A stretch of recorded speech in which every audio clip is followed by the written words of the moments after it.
Kami dari kelompok 9, selamat datang di video kami. Hari ini kami akan membahas tentang komersialisasi pendidikan sebagai dampak dari kebijakan perguruan tinggi negeri berbadan hukum atau PTNBH dengan studi kasus di Institut Teknologi Bandung atau ITB. Sebelum masuk ke materi, berikut anggota kelompok kami. PTNBH adalah kebijakan yang memberikan otonomi yang lebih besar kepada perguruan tinggi negeri untuk mengelola keuangannya. Kebijakan ini diharapkan untuk bisa perguruan tinggi negeri ini lebih mandiri dan bisa meningkatkan kualitas pendidikan tinggi di Indonesia. Semenjak diterapkannya Undang-Undang Nomor 12 Tahun 2012 tentang Pendidikan Tinggi memberikan wewenang pada perguruan tinggi negeri badan hukum, seperti upaya melakukan pengelolaan kelembagaan birokratisasi secara mandiri serta tidak hanya pada ranah otonomi akademik, melainkan juga pada otonomi non-akademik, termasuk otonomi pengelolaan keuangan. Untuk latar belakangnya sendiri dan peraturan yang mendasari ini, Kementerian Pendidikan, Kebudayaan, Riset, dan Teknologi mendorong perguruan tinggi negeri bertransformasi menjadi perguruan tinggi negeri badan hukum. Hal ini sesuai dengan kebijakan Kampus Merdeka yang tertuang dalam Peraturan Menteri Pendidikan dan Kebudayaan Nomor 4 Tahun 2020 tentang perubahan perguruan tinggi negeri menjadi perguruan tinggi negeri badan hukum. Untuk tujuan awalnya sendiri itu ada pelaksana tugas Direktur Jenderal Pendidikan Tinggi, Riset, dan Teknologi Nizam menyampaikan bahwa Menteri Nadiem Makarim mendorong untuk memandirikan perguruan tinggi melalui skema perubahan PTNBH dalam program Kampus Merdeka agar perguruan tinggi dapat berlari unggul, dan berdaya saing. Dampak dari PTNBH ini seringkali dikaitkan dengan komersialisasi pendidikan. Komersialisasi ini mengacu pada peningkatan biaya pendidikan dan fokus pada pendapatan institusi untuk mendapatkan profit melalui berbagai program pendidikan dan kerjasama industri yang bisa membuat pendidikan semakin mahal dan juga tidak terjangkau bagi masyarakat yang kurang mampu. Komersialisasi pendidikan merupakan suatu fenomena di mana pendidikan dianggap sebagai industri maupun bisnis, bukan sebagai layanan publik. Hal ini tercermin dalam berbagai praktik seperti peningkatan biaya pendidikan, privatisasi institusi pendidikan, juga penekanan pada aspek keuntungan finansial. Yang pertama yaitu peningkatan biaya pendidikan. Salah satu ciri utama komersialisasi pendidikan yaitu peningkatan biaya pendidikan baik dalam bentuk biaya kuliah, biaya buku, ataupun biaya-biaya tambahan yang lainnya. Institusi pendidikan yang menjalankan model bisnis yang lebih komersial itu cenderung mengenakan biaya yang lebih tinggi untuk mendapatkan keuntungan. Yang kedua yaitu privatisasi institusi pendidikan. Komersialisasi pendidikan juga seringkali mengarah pada privatisasi institusi pendidikan, di mana hal ini dapat berarti pengelolaan sekolah oleh perusahaan swasta ataupun institusi pendidikan yang dimiliki dan dijalankan oleh entitas bisnis dengan motif keuntungan finansial. Yang ketiga, penekanan pada aspek keuntungan. Dalam konteks komersialisasi pendidikan, terkadang nilai-nilai pendidikan dan pembelajaran dikalahkan oleh kepentingan finansial. Institusi pendidikan yang dikelola secara komersial mungkin lebih cenderung memprioritaskan keuntungan daripada kualitas pendidikan atau kebutuhan siswa. Yang keempat, dampak sosial. Komersialisasi pendidikan juga dapat memiliki dampak sosial yang signifikan. Misalnya, peningkatan biaya pendidikan dapat mengakibatkan kesenjangan akses pendidikan antara kelompok sosial ekonomi yang berbeda. Privatisasi juga dapat mengarah pada eksklusi pendidikan bagi mereka yang tidak mampu membayar biaya yang tinggi. Yang kelima, perdebatan etika. Komersialisasi pendidikan seringkali menjadi subjek perdebatan etika. Beberapa melihatnya sebagai cara untuk meningkatkan kualitas pendidikan melalui persaingan dan inovasi, sementara yang lainnya mengkritik karena mengorbankan nilai-nilai pendidikan demi keuntungan finansial. Dengan demikian, komersialisasi pendidikan merupakan suatu fenomena yang cukup kompleks, dengan implikasi yang luas dan mempengaruhi berbagai aspek pendidikan dan juga masyarakat secara keseluruhan.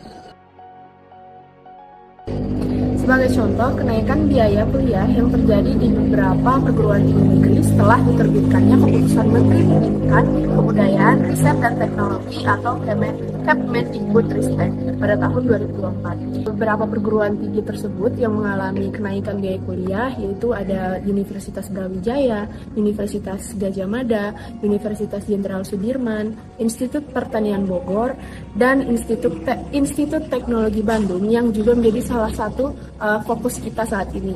Yang mana ITB sebagai PTNBH telah mengimplementasikan berbagai program untuk meningkatkan pendapatan, seperti program pendidikan berbayar tinggi dan kerjasama dengan industri.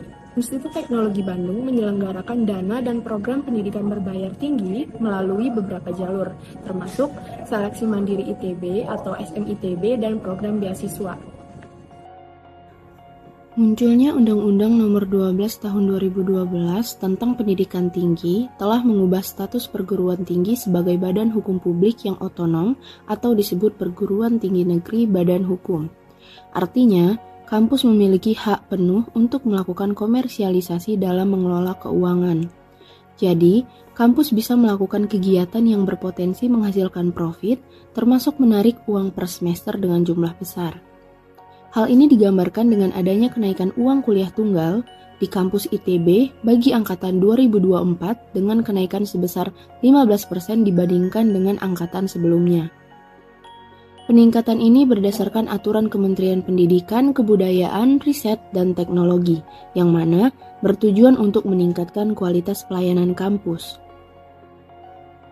Namun, kenaikan UKT ini justru menimbulkan beberapa masalah, di mana beberapa mahasiswa mengalami kesulitan dalam membayar UKT, sehingga kampus Institut Teknologi Bandung menawarkan skema pelunasan UKT secara cicilan, di mana biaya dapat dipenuhi selama pelaksanaan pendidikan sebelum semester tersebut berakhir.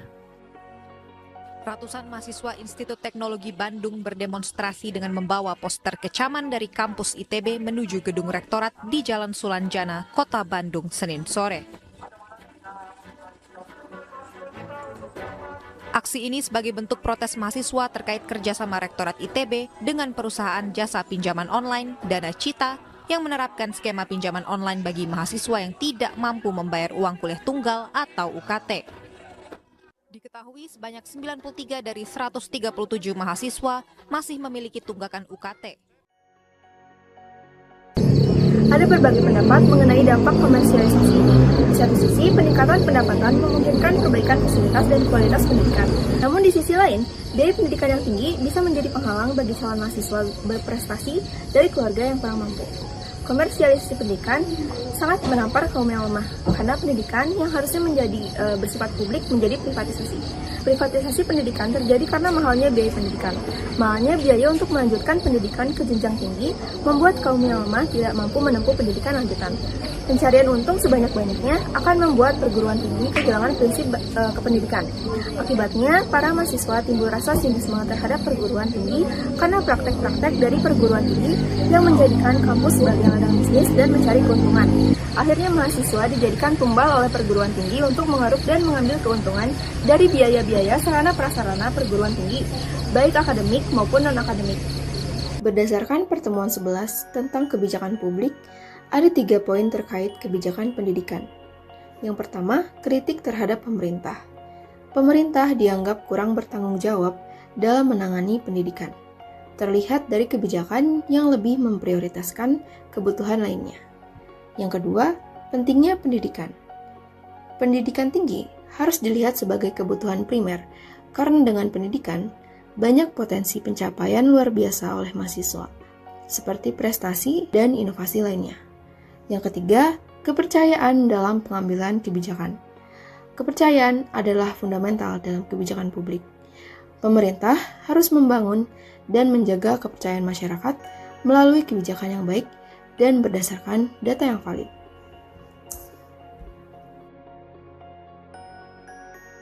Konsep PTNBH yang seharusnya membantu universitas untuk mencari pendanaannya sendiri tidak berjalan dengan sempurna. Jika hanya menaikkan jumlah mahasiswa dan juga UKT, itu artinya tujuan awal dari kebijakan PTNBH ini tidak tercapai. Masyarakat, universitas, dan juga pemerintah harus bekerja sama untuk mengawal isu ini dan memastikan bahwa setiap kebijakan yang diambil bisa berdasar kepada keadilan sosial bagi seluruh rakyat Indonesia. Berdasarkan hasil diskusi kelompok kami, terdapat beberapa solusi dan juga rekomendasi yang bisa dilakukan untuk mengevaluasi kebijakan ini. Yang pertama ialah pembatasan biaya pendidikan. Yang kedua, diversifikasi sumber pendapatan. Yang ketiga, penguatan program beasiswa dan bantuan keuangan. Dan yang terakhir, keterlibatan para stakeholders dalam pengambilan setiap keputusan yang ada. Pemerintah dapat memberikan subsidi yang cukup untuk menutupi biaya operasional PTNBH sehingga tidak terlalu membebankan biaya kepada mahasiswa. Juga harus ada batasan maksimum biaya kuliah agar tetap terjangkau bagi semua kalangan. 2. Memperluas program beasiswa bagi mahasiswa berprestasi dan mereka yang berasal dari keluarga kurang mampu. Juga menyediakan bantuan keuangan khusus untuk biaya hidup, buku, dan kebutuhan akademik lainnya bagi mahasiswa dari golongan ekonomi yang rendah. Mendorong kerjasama dengan industri dan perusahaan untuk penelitian dan pengembangan yang dapat menghasilkan pendapatan tambahan tanpa membebani mahasiswa. Juga mengembangkan sumber pendapatan lain seperti endowment fund, donasi alumni, dan kegiatan komersial yang tidak membebani mahasiswa. Melibatkan mahasiswa dan dosen dalam pengambilan keputusan terkait kebijakan keuangan dan akademik untuk memastikan kebijakan yang diambil adil dan juga transparan.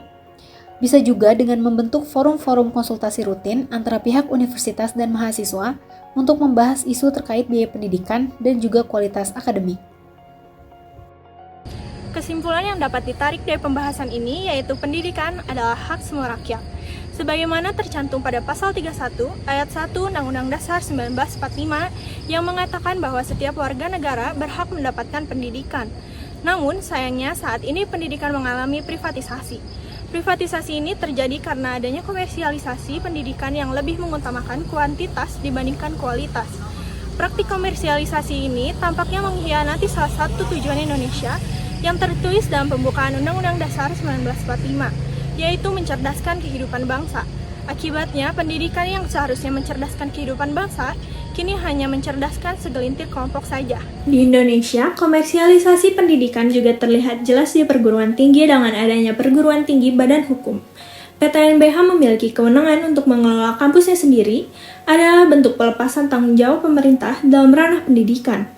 Perguruan tinggi dengan status BH memiliki kewenangan untuk mencari anggaran secara mandiri, yang berpotensi menyebabkan mereka lebih giat memeras mahasiswanya. Selain itu, PTNBH diizinkan menjalin kerjasama dengan mitra yang bisa membawa kepentingan non-akademik ke dalam ranah pendidikan. Secara keseluruhan, kebijakan PTNBH dapat memberikan peluang besar untuk meningkatkan kualitas pendidikan di Indonesia. Namun, juga ada dampak atau tantangan yang harus diantisipasi. Terima kasih telah menyaksikan video dari Kelompok 9. Mohon maaf bila ada kesalahan. Wassalamualaikum warahmatullahi wabarakatuh.